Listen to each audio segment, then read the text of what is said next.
puisque en prenant des tarifs qu'ont pu faire d'autres ports sur les postes qu'on pourrait avoir au port de Bandol dans la nouvelle amodiation, on dégage des sommes très, très importantes, parce que 500 postes qui vont être en moyenne, peuvent être entre 8 et 15 mètres, vous pouvez dégager des dizaines de millions d'euros. On verra s'il y a autant d'investissements à faire au port. Aujourd'hui, je ne peux pas vous répondre. Donc sur la durée, ça fait partie des modalités qui devront être précisées ultérieurement. Pour ce qui est de la destruction et la reconstruction de la panne, comme je vous disais, si on refait à l'identique, ce ne sera pas, à notre sens, considéré comme un ouvrage portuaire nouveau. En revanche, on a un projet, les maîtres de port, on commence à y travailler, on en discutera en conseil portuaire, avec les professionnels concernés évidemment, les plaisanciers aussi. On a le projet de faire une panne plus grande, puisque actuellement les chenaux sont assez grands, avec des postes de dimension bien supérieure et des infrastructures, des installations, des équipements aussi différents. Je pense par exemple à l'idée qui a été soumise, je vous le dis, je ne vous dis pas que ça va être fait, mais ça fait partie des idées, des réflexions. D'autres ports l'ont fait, par exemple, de mettre des blocs sanitaires directement sur la panne. Ça fait partie des équipements qui peuvent permettre un meilleur confort pour les plaisanciers. Il y a ce type d'installation qui peut être ajouté. Une reconfiguration de la panne, c'est-à-dire aujourd'hui, donc elle part en épi, elle pourrait être configurée d'autre manière avec un quai de béton qui part droit et sur lequel on pourrait mettre des très grosses unités le long. Enfin voilà, il y a différentes pistes aujourd'hui. Voilà, c'est à l'étude. On devra se faire de toute façon assister par un assistant maître d'ouvrage ou un maître d'œuvre spécialiste de ces questions, puisque eux, ils auront aussi des choses à nous proposer en fonction de la configuration du port, puisqu'évidemment, la taille des chenaux, les tirants d'eau sont importants. Ce qui revient à votre première question sur le dragage. Donc le dragage, a priori, ne fait pas partie des éléments qui peuvent être financés par des garanties d'usage, puisque le dragage peut être assimilé à de l'entretien finalement du port. En revanche, s'il s'agit de reconfigurer les tirants d'eau, c'est-à-dire de les améliorer en gros, et vous savez sûrement qu'au port de Bandol, même si on draguait, il y a des endroits au port où les tirants d'eau sont très faibles, ce qui nous empêche d'accueillir des voiliers.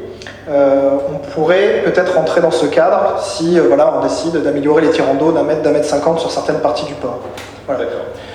Je continue sur le fait de la surface utile donc, du port Amodier. Donc la surface utile, c'est la superficie du bateau et la superficie totale. Est-ce que vous avez une idée du nombre de mètres carrés?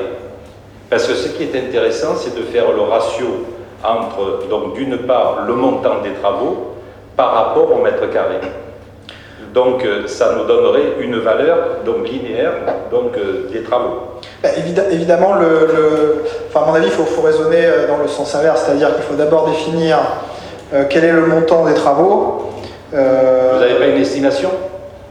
Alors, aujourd'hui, si on refaisait la panne à l'identique, la panne Amodier à l'identique, en prenant les longueurs, ce que nous a coûté les pannes A et B, donc c'est très schématique, puisque c'est pas exactement, mais en prenant les mètres linéaires et en faisant un calcul, on serait sur 6 millions d'euros environ. 6 millions d'euros. 6 millions d'euros. D'accord. Mais comme je vous ai dit, on va être sûrement un peu plus ambitieux que cela, et l'idée c'est d'améliorer les équipements. Donc il est probable qu'on dépassera ce montant, surtout si on décide d'agrandir, de gagner en mètres linéaires de ponton. Il est possible qu'on soit au-delà de ce chiffre. D'accord. Alors, petit calcul, je pars sur 6 millions d'euros. Donc la superficie utile donc, des bateaux à la panne Amodier, c'est à peu près 1,3 hectare. Donc ça fait à peu près 13 000 mètres carrés. Et sur la superficie totale donc, du port Amodier, c'est un peu plus de 5 hectares.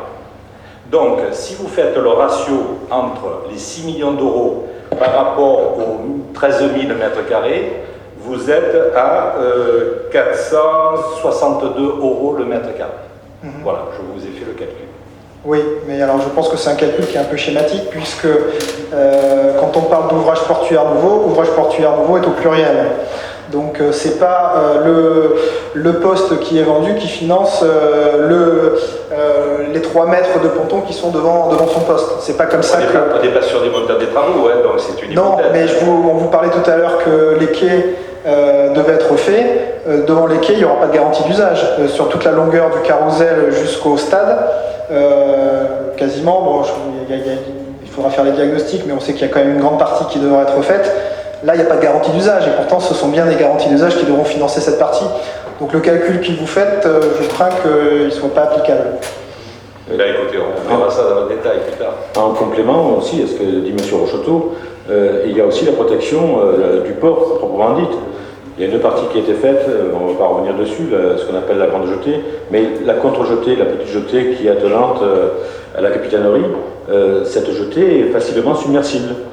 Donc il faut impérativement la recalibrer pour la rendre insubmersible. D'autant plus que l'élévation du niveau de la mer est une réalité qui vient nous aggraver les phénomènes déjà constatés. Donc ces éléments-là, et qui sont loin d'être négligeables, ont un coût qui est que l'on peut difficilement rapporter au mètre carré de l'occupation du bateau actuel. Monsieur Chouard, j'ai bien compris. Quand on parle des infrastructures portuaires qui doivent être réalisées en relation directe avec les garanties d'usage, ce sont toutes les infrastructures portuaires. Non, je parlais uniquement, bien évidemment, du port à Maudier, je ne parlais pas de la digue, bien évidemment. Le port à Maudier, ce n'est pas simplement la panne que l'on évoque, c'est aussi la partie du quai correspondant. L'ancien quai des Lamparos. Le constat est alarmant, puisqu'il faudra faire des travaux, il faut tout casser pour tout refaire. Exactement. Et oui, c'est ça. Exactement. D'où le choix que nous avons fait de partir sur ce principe de garantie d'usage, car ces travaux, pour l'essentiel, auraient dû être réalisés, quoi qu'il en soit. Si on n'avait pas opté pour les garanties d'usage, c'était les plaisanciers actuels qui auraient supporté l'ensemble de ces travaux sur la redevance portuaire. Et là, on n'est plus du tout dans la même organisation et le même équilibre financier. De port le plus intéressant, on pouvait passer à port le plus cher.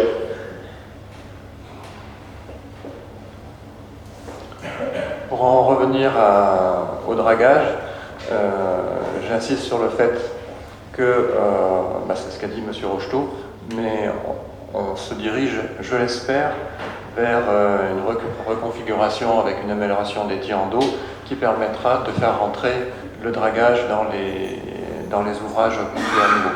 Nous avons, on va dire, de bons espoirs que ça se vérifie. Y a-t-il d'autres questions ? Donc nous allons passer au vote. Qui est contre ? Qui s'abstient ? Qui est pour ? Délibération suivante, M. Chaurel. Oui, Monsieur le maire, cette délibération concerne la mise en place de procédures de sélection préalable et application toujours de l'ordonnance numéro 2017-562 du 19 avril 2017, ainsi que l'approbation des nouveaux contrats types. C'est une annexe à la convention de quasi-régime.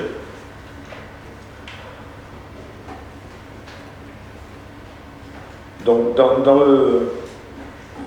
nous avons évoqué dans les tarifs, et donc l'avenant consiste à faire rentrer ces nouvelles catégories. Et donc, afin de couvrir l'ensemble des possibilités, la SOGEBA a créé 4 conventions de type pour les AOT professionnels. Premièrement, les contrats AOT 2020 professionnels de gré à gré.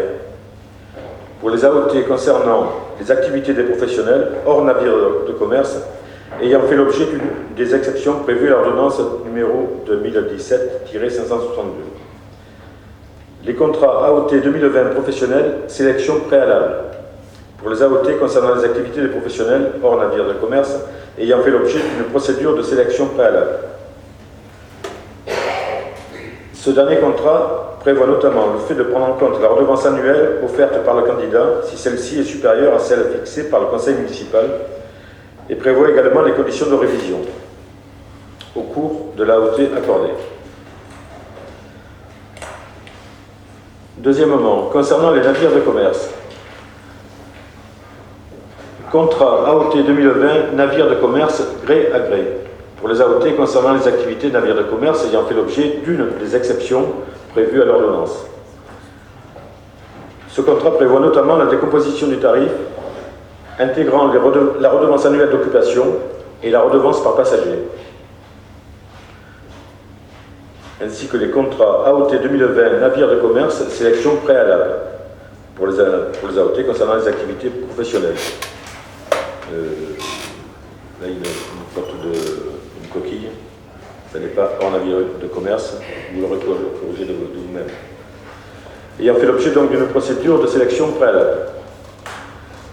Tout comme la première catégorie, ce contrat prévoit le fait de prendre en compte les redevances annuelles offertes par le candidat, ainsi que les révisions au cours de la durée de l'AOT. Donc ces contrats types sont annexés à la convention de quasi-régie et constitueront les annexes 2D, E, F et G, et ils remplacent les contrats de type professionnel préexistants.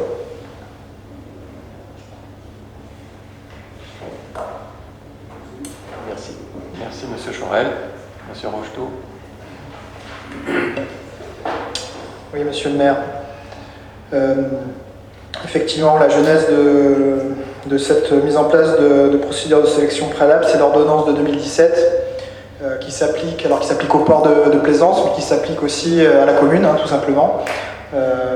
C'est la même ordonnance qui s'applique, avec une particularité pour les ports de plaisance, c'est que nous avons un texte qui encadre la durée maximale des AOT, qui est de 5 ans, donc c'est une durée maximale, je le précise, puisque j'entends et je lis sur le port des personnes qui nous expliquent que c'est 5 ans, mais non, c'est une durée maximale. Donc le port est libre de faire des AOT de 1, 2, 3, 4 ou 5 ans. Effectivement, elle suppose une procédure donc de sélection préalable. Cela veut dire qu'à partir du moment où vous avez une activité économique exercée sur un poste, vous devez avoir une procédure équitable et transparente. Et donc, ça veut dire mettre en place un appel à candidature. Donc évidemment, pour les professionnels qui ont des postes dans tous les ports, cette ordonnance n'a pas été une bonne nouvelle, puisqu'ils sont passés d'un statut où ils étaient renouvelés automatiquement, même si en réalité ils n'avaient que des AOT d'1 an, mais qui étaient renouvelés par les ports chaque année. Mais c'est ce que j'essaie de leur expliquer, les ports restaient libres s'ils souhaitaient de ne pas renouveler ces AOT. Dans la pratique, ça se renouvelait chaque année. Et donc cette ordonnance de 2017 a mis donc une procédure en place qui doit garantir le libre accès et l'équité entre personnes potentiellement intéressées. Cette ordonnance prévoit, cela dit, des exceptions à cette mise en concurrence dans différents cas. Alors, un des cas les plus importants, c'est lorsqu'il y a eu je vous le résume, vous avez, les textes sont précis là-dessus. En gros, c'est le législateur a pris en compte les professionnels qui auraient fait des investissements récents dans leur activité, achat d'une flotte de bateaux, et qui légitimement s'attendaient, via des amortissements, à avoir sur plusieurs années un retour sur investissement lié à ça. Et forcément, cette nouvelle ordonnance a dit stop, les ports doivent mettre un appel à candidature, et donc potentiellement les professionnels pouvaient perdre, je ne vais pas dire du jour au lendemain, mais presque, les postes sur lesquels ils espéraient amortir les investissements qui venaient de faire. Donc le législateur a pris cela en compte et a donc prévu une exception dans ces cas-là. Donc on a contacté l'ensemble des professionnels en leur indiquant de nous indiquer s'ils estimaient entrer dans ces exceptions. Il y en a d'autres, mais qui sont beaucoup plus particulières. Là, celle dont je viens de vous parler, c'est celle qui est la plus classique. Et donc, une bonne partie des professionnels nous ont répondu sur cette question. Et la plupart, effectivement, des investissements. Je pense à un professionnel qui a acheté l'an dernier un fonds de commerce de gestion-location de bateaux et qui a acheté pour 500 000 € de bateau. Évidemment, lui dire, monsieur, vous venez d'investir des centaines de milliers d'euros dans votre activité, mais vous pouvez perdre au 1er janvier vos postes, ça paraît un peu dur. Donc il nous a justifié, il nous produit son tableau d'amortissement, effectivement, on voit qu'il a fait l'investissement, et donc on rentre parfaitement dans l'exception. Donc dans ces cas-là, on est dans ce qu'on a appelé les contrats de gré à gré, c'est-à-dire qu'ils ne vont pas passer par un appel à candidature. Cela dit, il y a des professionnels qui malheureusement ne rentrent pas dans l'exception, n'ont pas fait d'investissement, tout est amorti chez eux, ils ont rien à justifier qui pourrait rentrer dans ce contexte-là. Et là, on doit faire un appel à candidature. Alors, ce n'est pas les règles des marchés publics qui s'appliquent, c'est-à-dire que c'est moins formel que ce qui peut se passer sur la commande publique, les règles de la commande publique, mais malgré tout, les textes nous disent qu'on doit respecter certains principes. Donc, on s'est entouré évidemment du cabinet d'avocats qui nous accompagne, qui nous a fait plusieurs notes sur la question. Par ailleurs, le port de Bandol est adhérent, enfin la Sogeba est adhérente de l'UPACA, qui est l'Union des ports de Côte d'Azur, qui évidemment, dès que l'ordonnance est sortie, a alerté tous les ports en leur disant alerte en rouge, clignotant, vous avez changement de la réglementation sur les postes professionnels, vous allez devoir vous mettre en conformité. Voilà, donc on va lancer donc 4 types d'AOT, donc 2 AOT pour les cas d'exception, une pour chaque tarif, donc navire de commerce ou hors navire de commerce, et les AOT où là il y aura des appels à candidature, de la même manière, navire de commerce et hors navire de commerce. C'est un sujet qui est difficile évidemment pour les professionnels en place. Alors les professionnels qui eux n'ont pas de poste au port, ils sont ravis, hein, évidemment. Moi j'ai rencontré les deux, donc vous n'avez évidemment pas du tout le même discours en fonction de qui vous avez face à vous. Évidemment les professionnels qui ont des postes au port, ils sont très inquiets et on peut les comprendre, hein, puisque c'est pour la plupart le poste au port est consubstantiel à leur activité évidemment. Donc c'est un sujet qui est très difficile. Tous les ports y sont confrontés, certains avec des solutions radicalement différentes. Il faut savoir que pourquoi on se met en conformité en 2019 et pas en 2017, déjà parce qu'on avait beaucoup de choses à faire, mais pourquoi particulièrement en 2019, c'est parce que les premières mises en demeure d'avocats sont arrivées de la part justement de professionnels qui sont au port en nous disant au port de Bandol, l'ordonnance de 2017 s'applique, aujourd'hui vous ne l'appliquez pas, donc toutes les AOT que vous accordez sont potentiellement illégales. Donc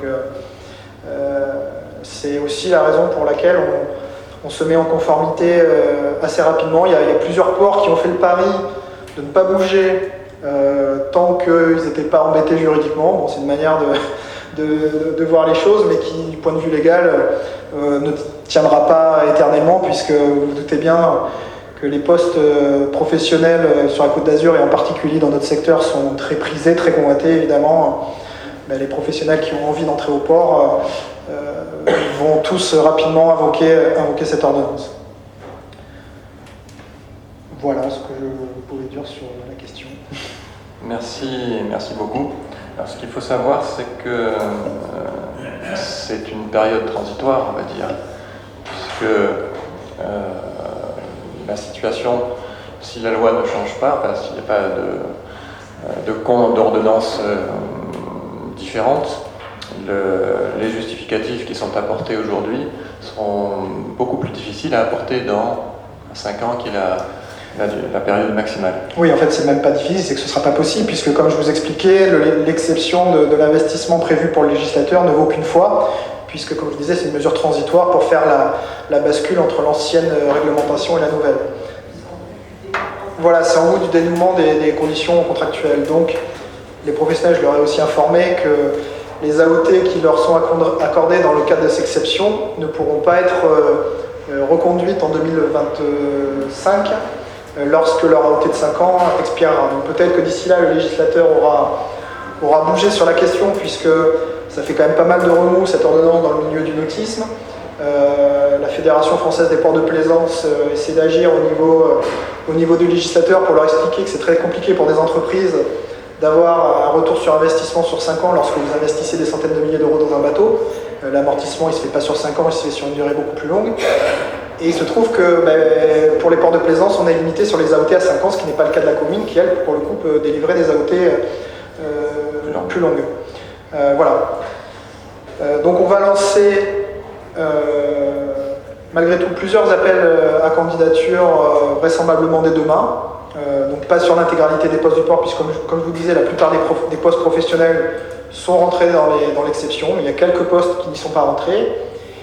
Et au-delà de ça, nous avons, grâce à la politique qui a été mise en place suite au nouveau règlement portuaire, nous avons libéré pas mal de postes l'an dernier, que ce soit, on a fait donc, la chasse aux bateaux ventouses, différentes mesures qui ont permis de nous libérer des postes et qui nous permettent aujourd'hui de créer des postes professionnels, de nouveaux postes professionnels.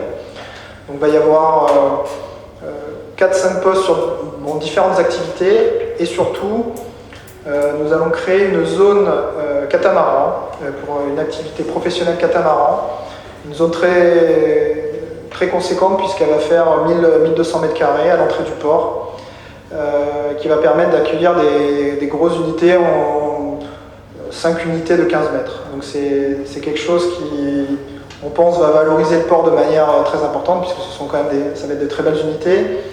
Le domaine du catamaran est le domaine le plus dynamique actuellement dans le milieu de la plaisance. On sait qu'il y a déjà plusieurs professionnels bandolés qui sont fortement intéressés par cela, mais pas que.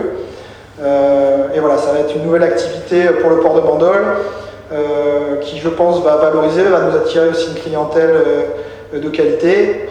Et aussi, il ne faut pas se cacher derrière son petit doigt, pour la Sogeba, ça va nous permettre une facturation aussi qui est très intéressante et donc une meilleure optimisation du domaine public. Merci. Y a-t-il des questions? Monsieur Fréani. Merci, monsieur le maire. Oui, la première question, est-ce que c'est un appel d'offres national ou c'est un appel d'offres européen? Ça, c'est ma première question. La deuxième question, si j'ai bien compris vos propos, c'est qu'on est en droit de le publier, mais aujourd'hui, on n'est pas en droit de l'exercer. Voilà. Donc, on peut le publier, mais pas le mettre en œuvre, si j'ai bien compris. Parce que je pense qu'il y a des investissements qui ont été faits, vous les avez cités, notamment donc, des bateaux, et aujourd'hui, on s'aperçoit que si cet appel d'offres-là donc, est lancé, quelles sont les conséquences donc, qui vont en résulter? Vous avez évoqué les choses. Alors, est-ce que, premièrement, c'est un appel d'offres national ou c'est un appel d'offres européen?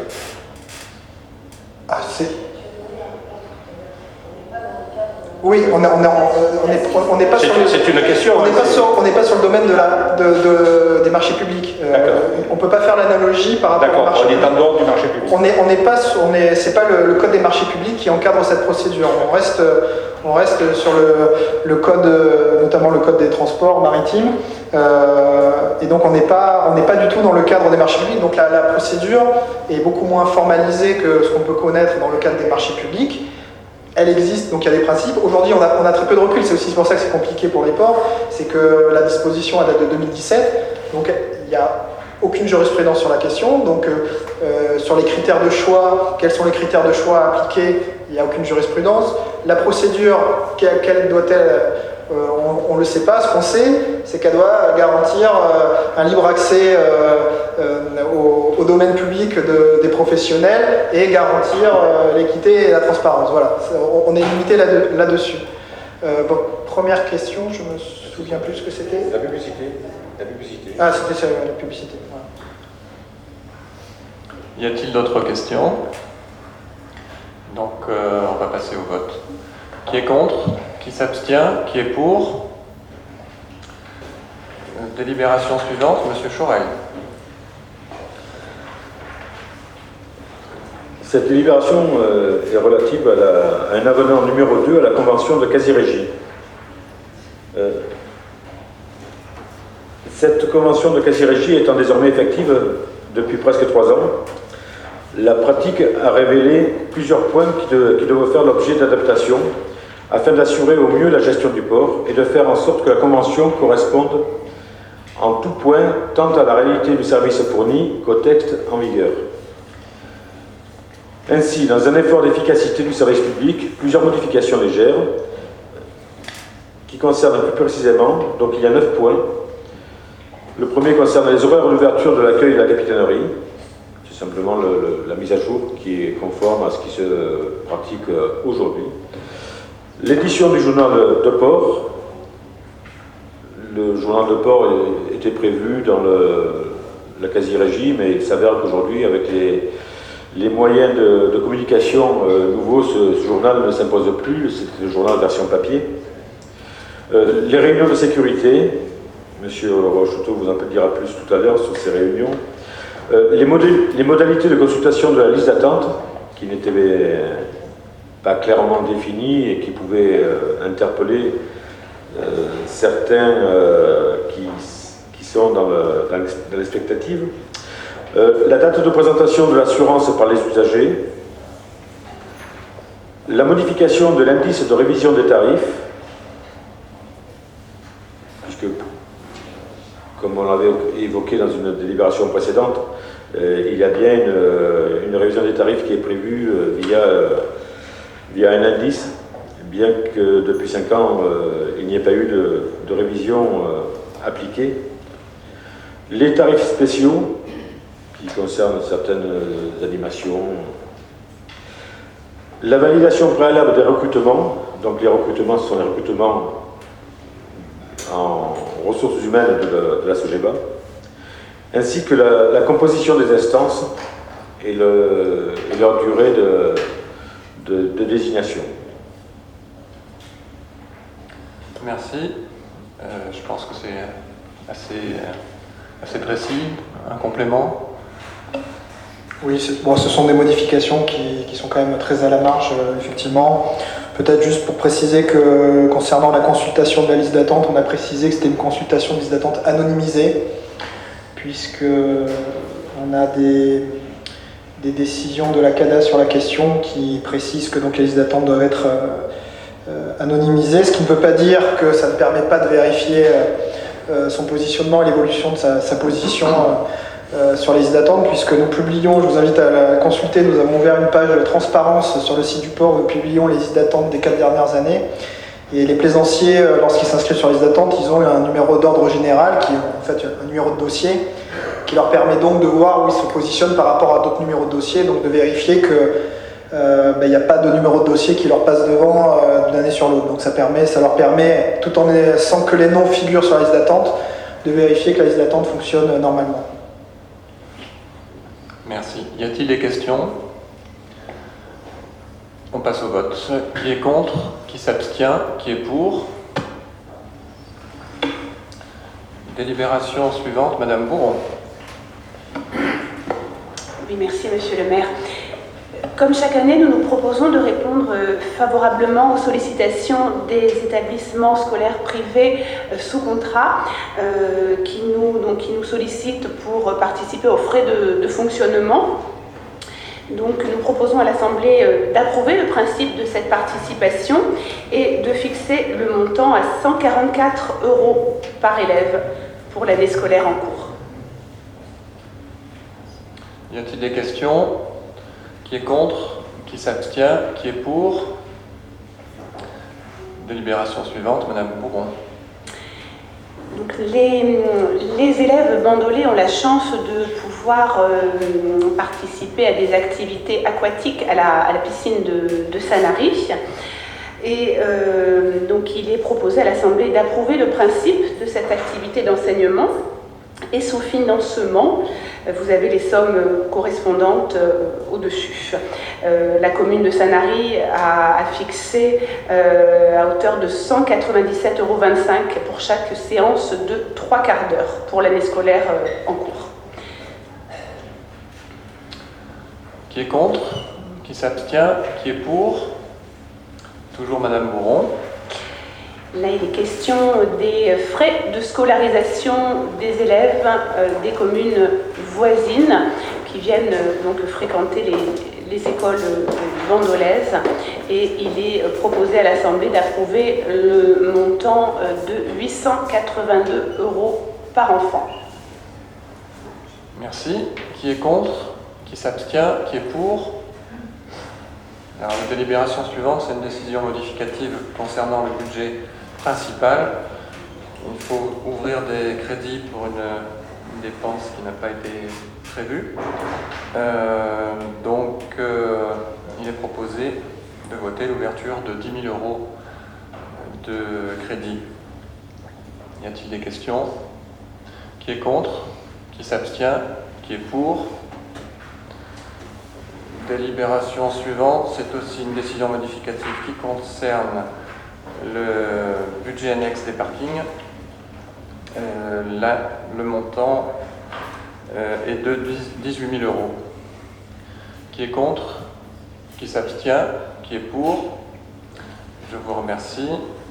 On passe à la question orale, donc, qui est une question diverse, qui a été envoyée par M. Caparros. Donc, nous vous écoutons. Merci, Monsieur le maire. Vous avez proposé à l'Association des vins le bâtiment de l'Office du tourisme assorti de places de parking pour loger l'Onetec en cas de rachat donc, du bâtiment de la Maison des Vins à Bandol. Ma question, c'est tout simplement où vous comptez reloger l'Office du tourisme de Bandol? Alors la réponse, en fait, elle est assez simple pour ce qui concerne cette question précise. Elle est plus d'actualité dans la mesure où l'Association des vins de Bandol a refusé cet emplacement. Donc ça a été fait par écrit et retranscrit dans la presse. Donc aujourd'hui, la question ne se pose pas. Et juste un commentaire, je trouve que c'est étonnant dans la mesure où cet emplacement alternatif présenté à notre sens et aussi au sens de commerçants bandolais, un avantage à la fois en termes d'attractivité, d'emplacement, alors justement avec la possibilité de stationnement, et également c'est aussi un emplacement symbolique, hein, puisque comme je l'ai rappelé et écrit, c'est bien du centre et en face au port de Bandol que partaient les barriques avec les vins. Voilà, mais aujourd'hui la question ne se pose pas. Plus d'actualité. D'accord, merci Monsieur le maire. Très bien, le conseil municipal est terminé.